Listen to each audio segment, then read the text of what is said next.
Bapak Ibu Saudara yang terkasih dalam Tuhan Yesus Kristus, terkadang ada suatu saat, ada suatu masa di dalam hidup kita saat segala sesuatu terlihat menjadi sangat kacau, tidak terkendali, dan di luar dari kemampuan kita untuk mengatasinya. Suatu hari,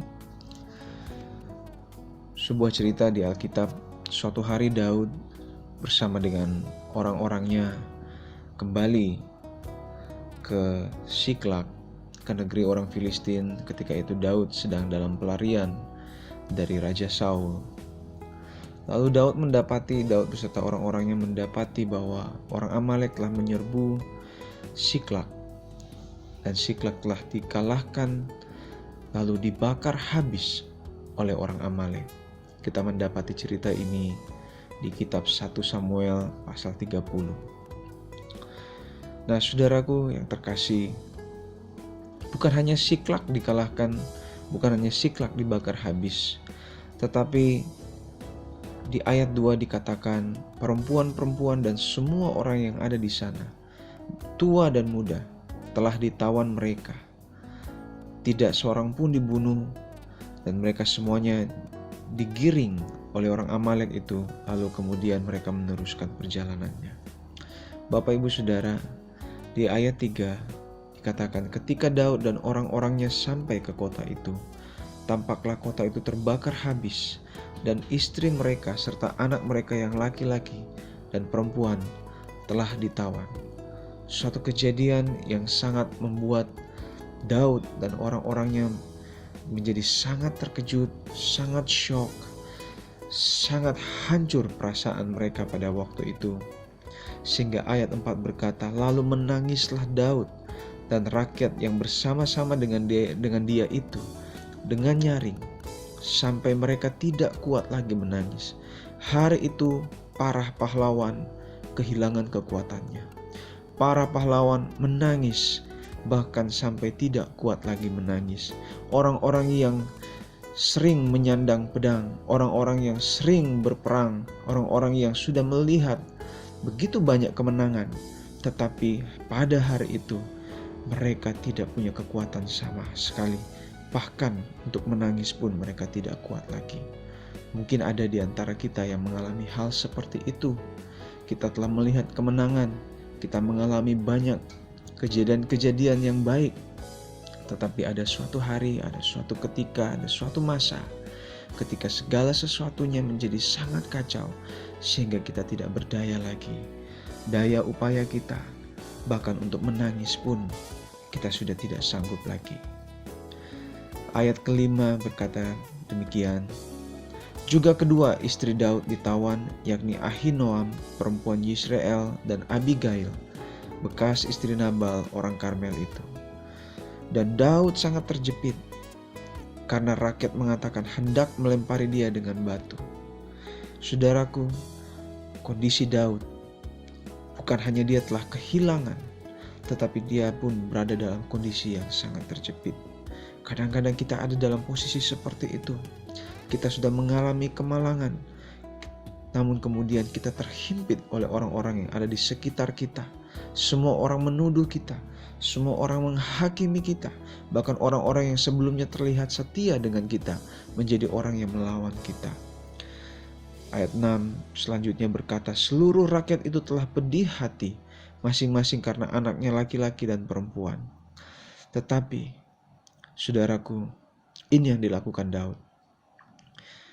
Alkitab berkata, tetapi Daud menguatkan kepercayaannya kepada Tuhan Allahnya. Engkau mungkin sudah tidak berdaya lagi. Engkau mungkin sudah habis akal, habis daya, habis dana, habis upaya. Tidak ada lagi yang bisa engkau lakukan, tetapi masih ada satu yang bisa Bapak, Ibu, Saudara, dan saya lakukan, yaitu kita menguatkan kepercayaan kepada Tuhan. Pada saat keadaan menjadi kacau, belajarlah untuk percaya bahwa Tuhan turut bekerja dalam segala sesuatu untuk mendatangkan kebaikan. Pasti ada kemenangan di balik itu, pasti ada kebaikan di balik situasi yang terlihat kacau. Ketika badai sedang menggulung kita, ketika badai sedang menutupi, awan gelap sedang menutupi pandangan kita, kita tidak bisa melihat cahaya terang. Tetapi Tuhan melihat dari segala sisi dan Tuhan tahu apa yang harus dia lakukan kepada saya dan saudara. Ayat 7 berkata, lalu Daud memberi perintah kepada Imam Abiatar bin Ahimelek, bawalah efod itu kepadaku. Maka Abiatar membawa efod itu kepada Daud. Bapak Ibu Saudara yang terkasih dalam Tuhan Yesus Kristus, hal kedua yang dilakukan oleh Daud adalah dia mengenakan jubah efod. Saya mengartikan di sini bahwa dia mengenakan jubah penyembahan, jubah doa. Dia memilih bukan untuk mencari jalan dengan caranya sendiri. Dia tidak memilih untuk menyelesaikan masalah dengan upayanya sendiri, tetapi dia memilih untuk terlebih dahulu menyembah kepada Tuhan. Setiap waktu pada saat itu sangatlah berarti dalam pikiran manusia. Ketika kita kehilangan sesuatu, kita harus segera mengejarnya sebelum dia terhilang lebih jauh lagi. Demikian juga para tawanan itu. Mereka dibawa oleh orang Amalek bahwa setiap detik berharga. Seharusnya Daud menggunakan setiap detik itu untuk mengejarnya. Tetapi yang dia lakukan, dia tidak langsung mengejar. Yang dia lakukan adalah dia menyembah Tuhan dan dia berdoa kepada Tuhan. Ketika dia berdoa, ketika dia menyembah, ketika dia berkomunikasi dengan Tuhan, ada hikmat, ada pewahyuan, ada petunjuk, dan ada jalan. Bapak Ibu Saudara yang saya kasihi dalam Tuhan Yesus Kristus, ketika situasi di sekitarmu atau mungkin di dalam dirimu menjadi begitu kacau, jiwamu terasa seperti gundah gulana, datanglah kepada Tuhan terlebih dahulu. Kenakan jubah penyembahan itu, kenakan jubah doa itu, ambil jubah itu, pakai, berlutut di hadapan Tuhan, berdoa dan menyembah Dia. Ayat 8 Alkitab berkata, kemudian bertanyalah Daud kepada Tuhan, katanya, haruskah aku mengejar gerombolan itu? Akan dapatkah mereka kususul? Dan ia berfirman kepadanya, yaitu Tuhan berfirman kepada Daud, kejarlah, sebab sesungguhnya engkau akan dapat menyusul mereka dan melepaskan para tawanan. Ada sesuatu yang indah di sini yang harus kita mengerti, bahwa ketika segala situasi sepertinya terlihat kacau, mungkin kau mengalami kekurangan dan kau terdesak dengan kebutuhan. Tetapi janji Tuhan tidak pernah berubah. Bagi setiap anak-anaknya, bagi setiap orang-orang yang mengasihi Tuhan, Tuhan selalu punya rencana yang baik.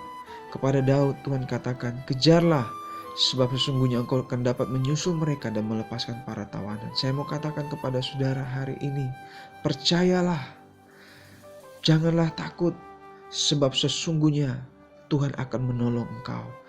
Tuhan akan memberi jalan keluar. Tuhan akan memberi hikmat sehingga engkau bisa mengatasi masalah. Tuhan mungkin akan memakai orang lain. Tuhan mungkin akan memakai sebuah situasi. Tuhan mungkin akan memakai suatu cara-cara yang tidak kita mengerti. Tetapi firman Tuhan, janji Tuhan tidak pernah mengkhianati saya dan saudara. Daud mengerti hal itu sehingga dia datang kepada Tuhan terlebih dahulu. Dia tidak datang kepada yang lain sebab dia tahu bahwa Allah yang dia sembah, Allah yang dia puja, Allah yang selama ini telah membela dia, tidak akan pernah mengkhianati dia. Tuhanmu tidak akan mengkhianati engkau, Bapak Ibu Saudara. Ayat 9, pergilah Daud beserta ke-600 orang bersama-sama dengan dia, dan sampailah mereka ke sungai Besor. Sementara orang-orang yang mau tinggal di belakang berhenti di sana. Maka Daud melanjutkan pengejaran itu beserta 400 orang. 200 orang yang terlalu lelah untuk menyeberangi sungai Besor itu berhenti di sana. Ada 600 orang yang pergi bersama dengan Daud, tetapi 200 orang sudah terlalu lelah. Mereka sebelumnya sudah tidak kuat menangis. Mereka bahkan sudah tidak punya mental lagi, tidak punya semangat lagi untuk mengejar orang Amalek. Bapak Ibu Saudara, kita akan melihat mungkin orang-orang di sekitar kita yang kehilangan semangatnya. Orang-orang yang kita butuhkan untuk mendukung kita, untuk mensupport kita, memberikan kita setidaknya semangat. Tetapi mereka pun sudah patah arang, mereka pun sudah patah hati, mereka sudah kehilangan semangat. Jangan pernah engkau kehilangan semangatmu, sekalipun hanya engkau sendiri yang harus pergi, sekalipun hanya engkau sendiri yang harus berjuang, sekalipun tinggal engkau sendiri yang harus berhadapan dengan keadaan yang begitu kacau, jangan pernah patah semangat, karena Tuhan bersama denganmu. Itu sudah lebih daripada cukup. Bapak Ibu Saudara yang dikasihi oleh Tuhan, singkat cerita, kemudian Daud akhirnya berhasil untuk merebut kembali setiap tawanan yang sudah diambil dari Siklag, dan setiap harta benda mereka yang diambil oleh orang Amalek direbut kembali oleh Daud. Ayat 17 dikatakan, dan pada keesokan harinya Daud menghancurkan mereka dari pagi-pagi buta sampai matahari terbenam. Tidak ada seorang pun dari mereka yang lolos, kecuali 400 orang muda yang melarikan diri dengan menunggang unta. Daud melepaskan semua apa yang dirampas oleh orang Amalek itu. Juga kedua istrinya dapat dilepaskan Daud. Tidak ada yang hilang pada mereka, dari hal yang kecil sampai hal yang besar. Nah, Bapak Ibu Saudara, perhatikan bahwa hari ini kalau kau merasa kehilangan sesuatu, tetapi kalau kau datang kepada Tuhan, kau mau percaya, memakai jubah doa itu, dan tidak kehilangan semangatmu, firman Tuhan katakan apa? Engkau akan punya kekuatan seperti Daud. Kau akan punya kekuatan untuk menghancurkan masalah itu, untuk menghadapi masalahmu, untuk menghadapi kekacauan-kekacauan yang terjadi di dalam hidupmu. Dan tidak akan ada yang hilang dari hidupmu. Mulai dari yang kecil sampai yang besar, Tuhan akan mengembalikan. Bahkan bukan hanya sampai di situ. Dalam Alkitab firman Tuhan dikatakan, dan dari jarahan sampai segala sesuatu yang telah dirampas mereka, semuanya itu dibawa Daud kembali. Sebelum saya mengakhiri renungan ini, saya ingin mengatakan bahwa ada suatu turning point, ada suatu titik balik yang dilakukan oleh Daud, yaitu dia memakai jubah doa itu. Bapak Ibu Saudara, ketika keadaan begitu kacau, engkau tidak bisa lagi berpikir bagaimana caranya untuk menyelesaikannya. Belajarlah untuk berdiam. Berdiam sejenak. Berdiam sampai engkau mendengarkan suara Tuhan. Berdiam sampai engkau mendapatkan firman Tuhan, rema, yang masuk ke dalam hatimu. Belajarlah untuk diam dan menunggu. Sebab itu adalah kunci dari kemenangan yang diperoleh oleh Daud dan hamba-hamba Tuhan yang tercatat di Alkitab, yaitu diam di dalam hadirat Tuhan. Inilah turning point. When things become chaotic, ketika segala sesuatu menjadi kacau, ketika segala sesuatu menjadi tidak menentu, turning point kita adalah kita berdiam dan kita menunggu di dalam hadirat Tuhan. Tuhan Yesus memberkati kita semua. Saya percaya kita adalah lebih daripada pemenang di dalam Tuhan Yesus Kristus. Amin.